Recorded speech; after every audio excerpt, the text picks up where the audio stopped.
Perkenalkan, nama saya Ira Agustina. Saya dari Prodi Akuntansi Keuangan Perusahaan. Saya dari kelas 2C. Baiklah, di sini saya akan menjelaskan lampiran SPT S1, yaitu kita akan menjelaskan penghasilan neto dalam negeri lainnya.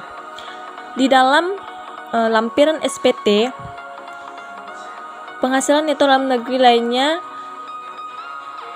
jenis penghasilan, bunga, royalti, sewa, penghargaan dan hadiah, keuntungan dari penjualan pengalihan harta, penghasilan lainnya.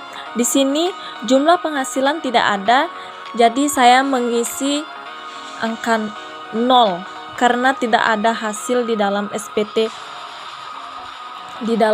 SPT Juniarti. Yang kedua, kita akan menghitung penghasilan yang tidak termasuk objek pajak.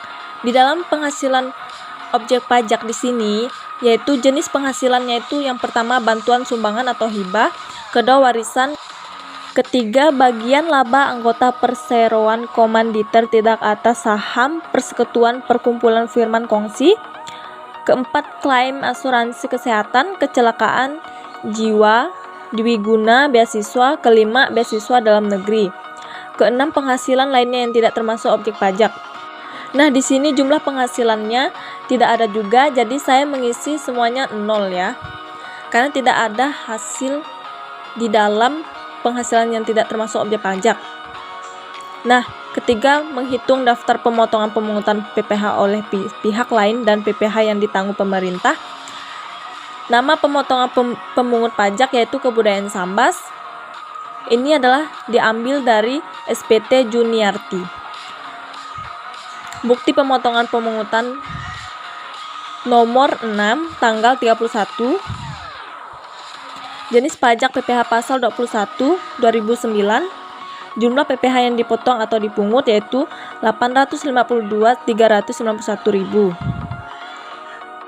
Baiklah, di sini saya akan menjelaskan menghitung SPT tahunan lampiran S yang kedua, yaitu SPT nama wajib pajak Juniarti. Bagian A, penghasilan yang dikenakan PPh final dan atau bersifat final. Nah, di sini dasar pengenaan pajak penghasilan brutonya kan tidak ada di dalam SPT tahunan Juniarti. Dan PPh terutangnya, bunga deposito, tabungan, diskonto, SBL, surat berharga negara. Di sini nilainya tidak ada, jadi kita mengisi 0. Kedua, bunga diskonto, obligasi yang dilaporkan perdagangannya di bursa efek. Di sini juga tidak ada nilai, 0. Penjualan saham di bursa efek, hadiah undian, pesanggon, tunjangan hari tua dan tebusan pensiun yang dibayarkan sekaligus, honorarium atas seban, pengalihan hak atas tanah dan atau bangunan. 8. Sewa atas tanah dan atau bangunan. 9. Bangunan yang diterima dalam rangka bangun guna sera. 10. Bunga simpanan yang dibayarkan oleh koperasi kepada anggota koperasi. 11. Penghasilan dari transaksi derivatif. 12. Dividen.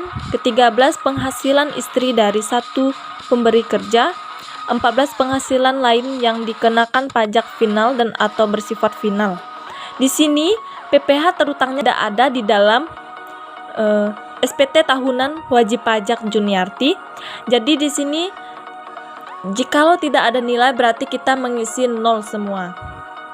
Nah, bagian B kita akan mengisi bagian B, harta pada akhir tahun. Jenis harta ini adalah jenis barang yang dia beli, yaitu handphone Vivo Y83, tahun pembeliannya yaitu tahun 2008, harga yang dia beli yaitu 3.200.000, keterangannya yaitu tunai. Yang kedua, dia membeli sepeda motor Mio GT pada tahun 2007, harga perolehannya yaitu 16 juta dan dia beli yaitu tunai, yaitu disebut juga dengan cash. Ketiga, bagian C, kewajiban utang pada akhir tahun. Di sini adalah nama pemberi pinjaman, yaitu nama yang Nama tempat yang dia pinjam uang yaitu Koperasi Makmur.